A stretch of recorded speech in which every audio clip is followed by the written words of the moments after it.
Nur dipilih secara demokratis, sedangkan presiden dan wakil presiden dipilih langsung oleh rakyat. Jadi kalau kita mau merubah itu, maka harus dirubah dulu undang-undang dasarnya. Sekarang target Merah Putih adalah bahwa kembali dulu kepada demokrasi Pancasila. Nanti kita pikirkan lagi, apakah ada di dalam batang tubuh dari Undang-Undang Dasar 45 yang tidak sesuai lagi dengan mukadimah dari Undang-Undang Dasar 45. Baik. Perubahan demi perubahan Undang-Undang Dasar 4 kali itu tidak pernah merubah mukadimahnya. Tapi ini yang akan terus Karena dilakukan merubah mukadimahnya berarti itu akan menghancurkan Republik Indonesia. Yang dirubah adalah batang tubuhnya. Sekarang nanti belakangan setelah kita merubah undang-undang, kita lihat apakah batang tubuh daripada Undang-Undang Dasar 45 masih sesuai dengan mukadimah dari Undang-Undang Dasar 45 itu. Ya, apakah memang apa yang selama ini dan nanti selanjutnya akan terus dilakukan oleh koalisi Merah Putih ini, termasuk tadi yang sudah disampaikan oleh Pak RB ini, merupakan suatu bentuk upaya setelah kemarin gagal pada proses Pilpres dan akan terus seperti ini? Tidak ada hubungannya dengan Pilpres. Tidak ada hubungannya dengan Pilpres. Di dalam dasar pembentukan Merah Putih tidak ada dikatakan koalisi ini dibentuk untuk memenangkan Prabowo Hatta. Tidak ada. Koalisi ini dibentuk untuk mempertahankan Pancasila, untuk mempertahankan Bhinneka Tunggal Ika. Secara eksplisit dikatakan negara harus menjamin bagi semua warga negara untuk menjalankan ibadahnya menurut agama dan kepercayaan masing-masing. Harus juga bisa menjamin bahwa warga negara bebas menjalankan apa yang dipercayanya atau tidak dipercayanya. Baik. Itu prinsip HAM. Dan jadi nggak ada hubungannya dengan Pilpres. ya, Hubungannya berarti itu sudah kemarin sudah dilewati dan saat ini adalah koalisi Merah Putih akan terus mengkritisi masalah tadi yang sesuai dengan Pancasila atau tidak, seperti itu ya Pak Yanti? Mengkritisi atau tidak mengkritisi, tentu kita akan mengajak pemerintah. Kita akan mengajak pemerintah, mari pemerintah, kontrak-kontrak yang sudah berakhir jangan diperpanjang lagi. Kontrak-kontrak yang bisa dilakukan oleh bangsa Indonesia, kita kasihkan bangsa Indonesia. Kita mengajak semua, termasuk kita mengajak pemerintah. Ayo pemerintah, mari kita bersama-sama bagaimana Indonesia menjadi lebih maju, gitu. Jadi jangan dilihat bahwa kita merupakan suatu oposisi, tapi penyeimbang. Alangkah indahnya, dan saya yakin dan percaya, saya berbicara dengan beberapa tokoh-tokoh dari sana, semuanya sepakat mengenai masalah nasionalisme itu. Mereka semua sepakat tentang demokrasi Pancasila itu. Kebetulan koalisi Merah Putih lah yang mencanangkan duluan. Tapi kalau semua mau masuk, mari kita benahi bersama-sama. Jangan terlalu ke kanan, jangan terlalu liberal, jangan terlalu bebas. Kita kembalikan ke tengah.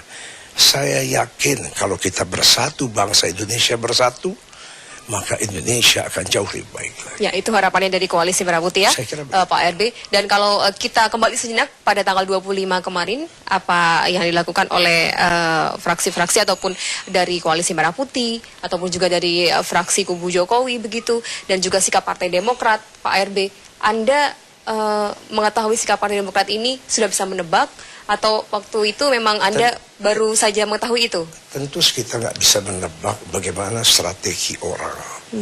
Kalau kita melihat apa yang dikatakan Ibu Nur Hayati selaku ketua fraksi, beliau mengatakan itu adalah tanggung jawab beliau sendiri karena tidak bisa melakukan hubungan dengan Presiden SBY yang merupakan ketua Demokrat yang sedang menjalankan tugas negara.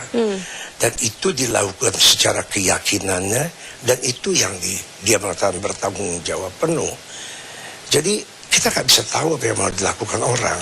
Saya tahu apa yang saya mau lakukan. Ya. Ibu Nurhayati sebagai pimpinan tertinggi dalam fraksi juga tahu, demikian pula PDIP atau partai-partai lainnya juga tahu apa yang mau mereka lakukan. Ya. Setelah memang keputusan itu diambil oleh fraksi Partai Demokrat, yaitu untuk walk out seperti itu, bagaimana tanggapan dari teman-teman Koalisi Merah Putih, Pak ARB? Ya biasa saja. Walk out itu banyak dilakukan oleh berbagai partai.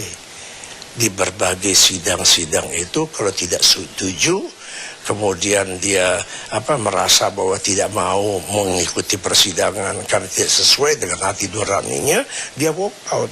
Biasa saja. Nah, walk out yang dulu itu tidak diramaikan, walk out yang sekarang diramaikan. Tapi Kenapa? bukan merupakan ini ya Pak RB. Ketika waktu itu fraksi Partai Demokrat bergabung menjadi Koalisi Merah Putih, dan pada saat kemarin Partai Demokrat belum pernah bergabung menjadi Koalisi Merah Putih. Setidaknya ada beberapa kader begitu yang sudah menyatakan mendukung di Koalisi Merah Putih pada saat kemarin. Ada sebelum yang Pilpres. Koalisi Merah Putih, Ya. ada yang bergabung ke koalisinya Pak Jokowi dan koalisi pemerintah yang akan datang. Dan Biasa-biasa ya, aja. setelah kemarin memang mengambil keputusan seperti itu, tidak ada pemikiran yang aneh-aneh mungkin dari teman-teman Koalisi Merah Putih? Nggak ada. Saya punya keyakinan semua anggota DPR yang ada di sana menjalankan suatu hak dan kewajibannya sesuai dengan hati nuraninya dan perintah partai. Baik. Semua perintah partai itu baik sesuai dengan pandangannya ke depan. Apakah Koalisi Merah Putih, apakah Koalisi PDIP, apakah Demokrat, saya punya keyakinan besar mereka punya niat yang besar untuk memperbaiki negara ini. Caranya saja berbeda-beda. Ke Bandung kita bisa lewat Cikampek, kita bisa lewat Puncak, tapi tujuannya ke Bandung. Termasuk 11 orang dari Partai Golkar yang saat itu memilih pilkada langsung ya? Iya, memilih pilkada langsung tidak sesuai dengan ini tidak sesuai dengan satu policy dari partai. Tanggapan dari seorang ketua umum bagaimana? Tentu tidak boleh. Itu tidak boleh, tentu harus bisa mendapatkan satu hukuman. Itu biasa itu. Di dalam satu organisasi apapun juga, apapun, politik, bisnis, dan di mana saja, pemerintahan, kita boleh berdebat sebelum satu keputusan diambil. Setelah keputusan diambil, maka seluruh orang, setuju atau tidak setuju, harus menjalankan keputusan itu. Itulah prinsip dari Ada konsekuensi tidak Pak baik. RB untuk mereka-mereka yang kemarin memilih? Saya sudah bilang pasti ada hukuman. Pasti ada hukuman. Baik, Pak RB, kita masih akan membicarakan mengenai Koalisi Merah Putih. Baik. Setidaknya ke depannya seperti apa dan kesulitan Koalisi Merah Putih ini. Kabarnya di nasional sama di daerah berbeda ya Pak RB ya? Kabarnya. Nanti selengkapnya ya Pak RB ya. Ketika masyarakat sekarang sudah mulai bisa berpikir ya, bagaimana ke depannya Koalisi Merah Putih ini? Akankah solid? Apakah nanti tidak ada yang bisa dikatakan menyeberang ke salah satu kubu yang lain seperti itu Pak? Masa depan yang tahu hanya Allah Subhanahu wa Ta'ala. Nah, tentu yang kita harapkan bahwa koalisi Merah Putih ini solid, karena yang diperjuangkan bukan kedudukan.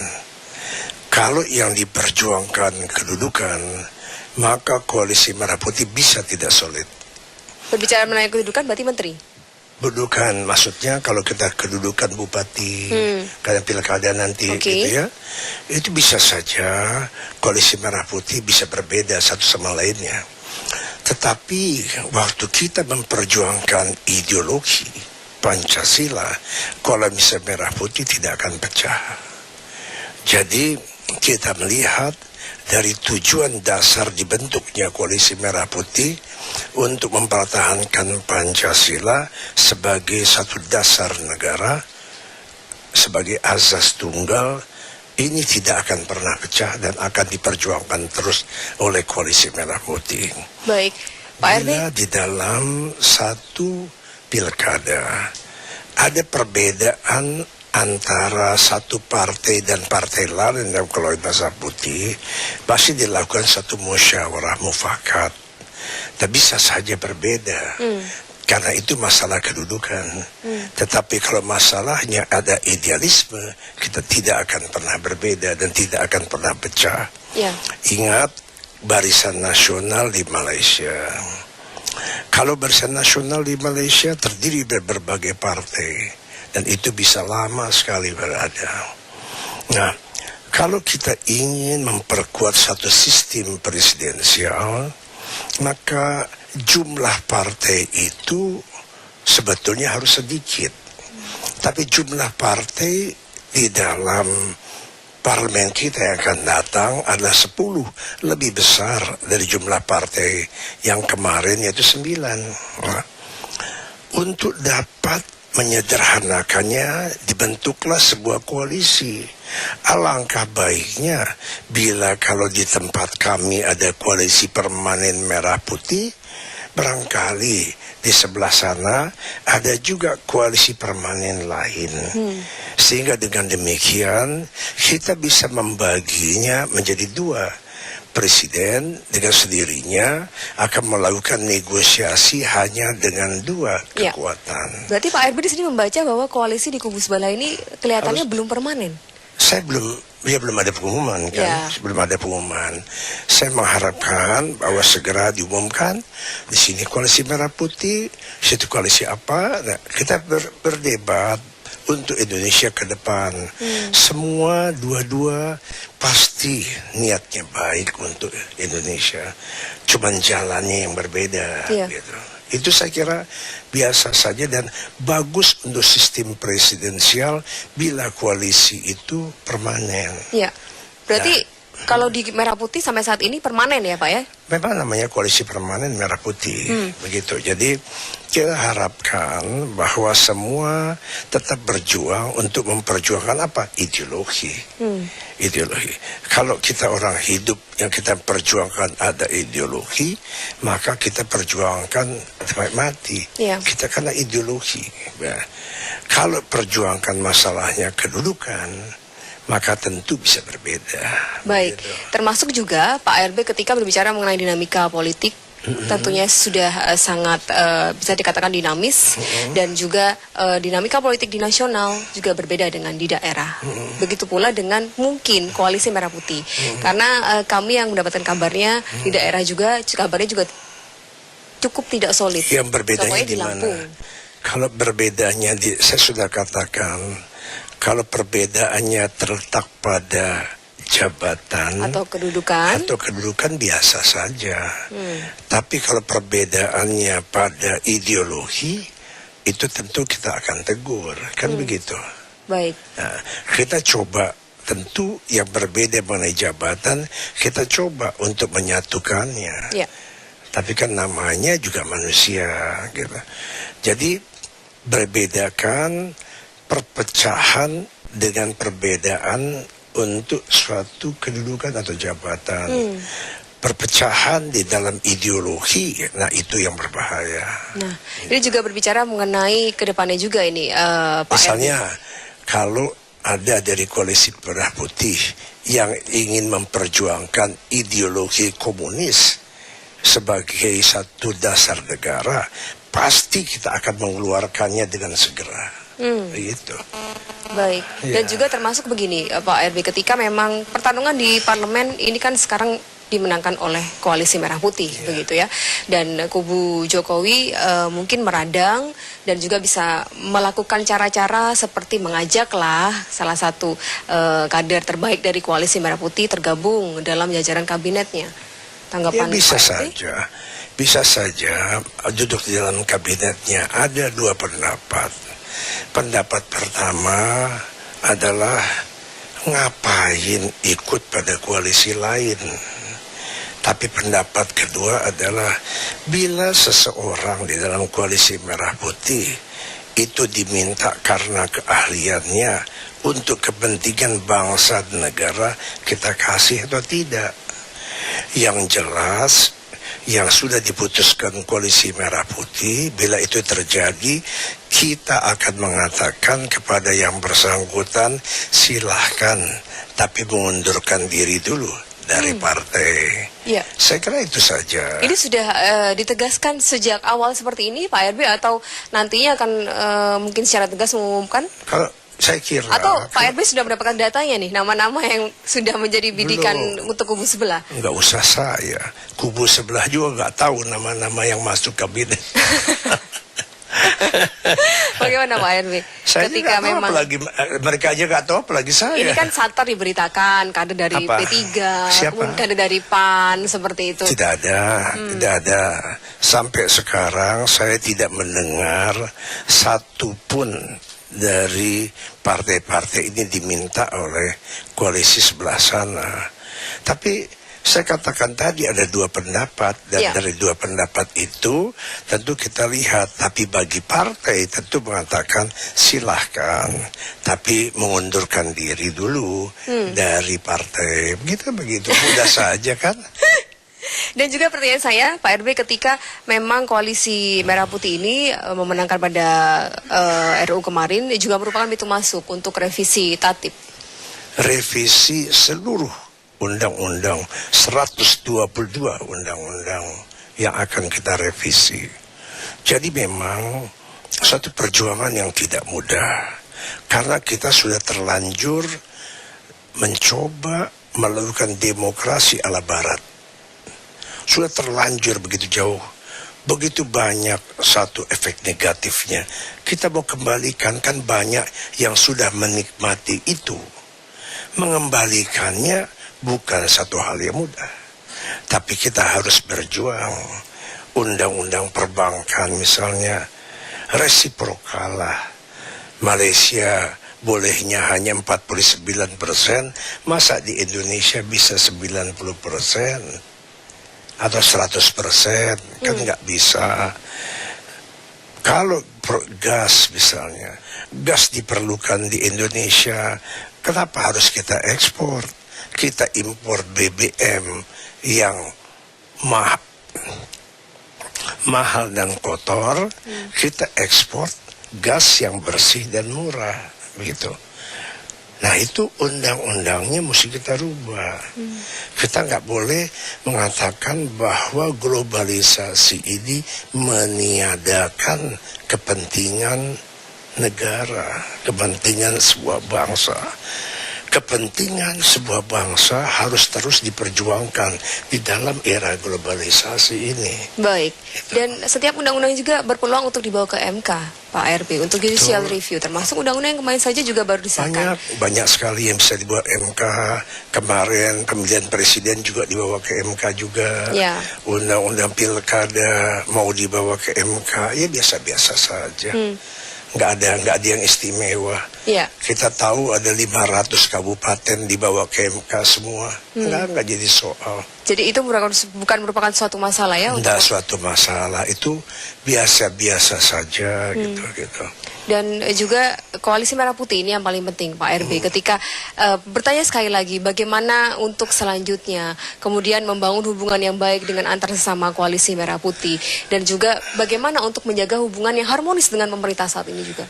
Tentu dengan cara melakukan sesuatu diskusi, pertemuan-pertemuan yang dilakukan pemerintah.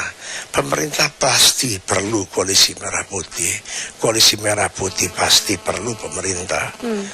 Untuk menyamakan pendapat atau berbeda pendapat atau berpendapat untuk mengatakan kita sepakat untuk tidak sepakat. Lalu kita cari jalan keluarnya. Kan harus ada keputusan. Kalau si A berpendapat A, si B berpendapat B, bisakah kita cari pendapat A, B? Atau kita harus mencari salah satu sebagai kebenaran? Arahnya saya kira sama. Semua menginginkan bahwa kita kembali kepada demokrasi Pancasila. Saya yakin tidak ada satupun orang Indonesia yang berani mengatakan, marilah kita ubah mukadimah dari Undang-Undang Dasar 45. Tidak ada. Karena itu saya yakin semua ingin kembali kepada demokrasi Pancasila, termasuk kubu-kubu lainnya. Bahkan mereka barangkali nanti menjadi lebih nasionalis daripada kami. Tapi tidak menjadi masalah. Berarti kita mengembalikannya secara bersama-sama. Rakyat Indonesia itu taruhannya. Tidak boleh karena globalisasi kemudian rakyat Indonesia menjadi miskin, Indonesia menjadi pasar saja yang besar, sedangkan kemudian produk-produknya dibuat di tempat lain. Yeah. We have to do something. Kalau kita lihat, yakin kata-kata Bung Karno mengatakan, dari Sabang sampai Merauke bukan hanya untayan 4 buah kata, tapi bukan juga satu pulau yang dihubungkan dengan lautan. Yeah. Bukan juga satu kesamaan politik, tapi yang penting adalah kesamaan cita-cita. Cita-cita itulah yang kita perjuangkan. Cita-citanya mulia sekali kalau begitu, Pak ARB. Harus dong. Dan juga begini, proses selanjutnya adalah ketika kemarin RUU Pilkada disahkan melalui DPRD, adalah yang paling ditunggu-tunggu mengenai komitmen parpol. Karena memang sebagian besar masyarakat Indonesia ketika dihadapkan pada suatu permasalahan, hak politiknya sudah tidak ada lagi. Dan diambil haknya oleh para anggota DPRD itu. Itu yang tidak benar. Itu melakukan penyelewengan daripada pendapat. Saya sudah katakan tadi, pendiri Republik kita mengatakan permusyawaratan perwakilan. Kita sudah menyimpang jauh dari apa yang menjadi Republik kita itu. Kita bukan mengambil dari mereka, mereka tetap memilih anggota-anggota DPR, tetap.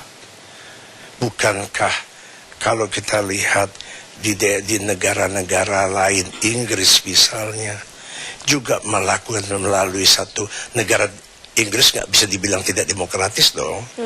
Nggak demokratis kan? Yeah. Mbahnya demokrasi. Betul. Pimpinan tertingginya tidak dipilih oleh rakyat, dipilih melalui partai. Ya. Jadi tidak ada yang direbut, tidak ada yang dikembalikan. Kita melakukan revisi terhadap satu kesalahan yang dilakukan karena ada percobaan-percobaan yang dilakukan karena kita menandatangani satu kesepakatan yang menyulitkan kita. Tapi kita butuh pada saat itu. Baik. Kalau begitu, komitmen untuk parpol-parpol yang tergabung dalam koalisi Merah Putih membawa proses pemilu kada melalui DPRD ini secara transparan, seperti apa Pak ARB? Apakah sudah menjadi proses pemikiran untuk koalisi Merah Putih? Jadi kita pertama sudah berhasil mengembalikan, nanti tentu harus diatur tersendiri. Mungkin tidak dalam undang-undang, tapi bisa saja dalam peraturan daerah yang tidak bertentangan dengan undang-undang itu sendiri. Yeah. Atau diatur di dalam satu undang-undang lain mengenai itu. Tetapi yang paling pokok adalah kita sudah kembali kepada satu sila keempat dari Pancasila. Dan kalau ini sudah berhasil, kita coba dalam bidang ekonomi, ini kan bidang politik. Betul. Kita coba dalam bidang ekonomi, kita kembalikan lagi rakyat Indonesia, bangsa Indonesia harus mendapatkan satu prioritas dari setiap kebijakan-kebijakan, bukan orang asing. Nah ini nih, berbicara mengenai keberpihakan terhadap yang bisa dikatakan pro asing, undang-undang kita yang selama ini dianggap sebagai pro asing. Pak ARB bisa menjelaskan kepada kami? Saya sudah katakan undang perbankan kan. Ya, yang pertama undang-undang perbankan. Undang minerba. Oke, ya, undang-undang minerba. Lalu kemudian itu masih dalam ini. Kemudian kita lihat di dalam undang-undang minyak dan gas bumi. dan sebagainya. Banyak undang-undang itu yang nanti kita serahkan kepada tim, kita bahas undang-undang ini. Kita bahas bersama-sama. Saya harapkan bersama pemerintah kita bahasnya. Ini bukan tugas yang mudah ya Pak? Bukan ini tugas yang berat. Karena lawan kita adalah orang-orang yang sekarang sudah menikmati. Kita tahu sekarang bahwa growth kita tinggi, tetapi Gini ratio-nya naik. Growth-nya 5% sampai 6%, Gini ratio-nya naik dari 0,35 menjadi 0,43. Artinya apa? Artinya kesenjangan kaya dan miskin makin jauh. Ini mesti kita perbaiki. Kita pergi bersama-sama. Ya. Tidak boleh bahwa ini pemerintah, ini koalisi merah putih, pasti tujuannya beda. Tidak. Bisa beda, bisa sama. Tapi tujuan akhirnya saya akan sama. Pandangan sebagian besar masyarakat Indonesia adalah kebijakan pemerintah, kebijakan koalisi merah putih pasti berbeda. Bagaimana Anda meyakinkan ini kepada pemerintah? Sama. Kepada masyarakat Indonesia maksud saya? Ya, saya meyakinkan masyarakat Indonesia bahwa mereka ingin Indonesia yang lebih baik. Caranya berbeda. Apalagi kalau saya kenal teman-teman di sana sangat nasionalistik. Bu Mega adalah anak dari Bung Karno yang sangat nasionalistik. Jadi saya yakin bahwa kalau kita bicara nasional Indonesia, saya diskusi dengan teman-teman yang berada di sana. Diskusi, bagaimana kalau kontrak-kontrak itu sudah berakhir? Apakah kita perpanjang lagi untuk asing atau tidak? Jawaban mereka, tidak perlu. Jadi artinya apa? Sebetulnya sama, gitu. Caranya aja berbeda, partainya aja yang berbeda. Baik. Pak RB, saya terakhir ini saya penasaran bagi seorang saya pribadi, seorang jurnalis di sini, Anda di sini sebagai Ketua Umum Golkar, kemudian Anda juga didaulat menjadi Ketua Presidium Koalisi Merah Putih yang tetap akan membuat Indonesia menjadi lebih baik. Kenapa Anda merelakan waktu Anda untuk semua itu sih Pak? Saya kan umur sudah 68, ya, masih sudah kuat. Saya sebaiknya sudah tua, tapi masih kuat. Apakah sisa umur saya itu hanya untuk keluarga saya, untuk nimang cucu saya, untuk saya jalan-jalan di Amerika, jalan-jalan di Jepang? Ini banyak yang dilakukan orang pada umumnya begitu ya Pak ya? Ataukah saya berpikir untuk Indonesia ke depan? Saya itu bekas semua ketua Persatuan Insinyur Indonesia, Ketua Umum Kadin 2 kali, Ketua Umum Kadin ASEAN, Menko Perekonomian, Menko Kesra, terus kemudian sekarang Ketua Umum Golkar.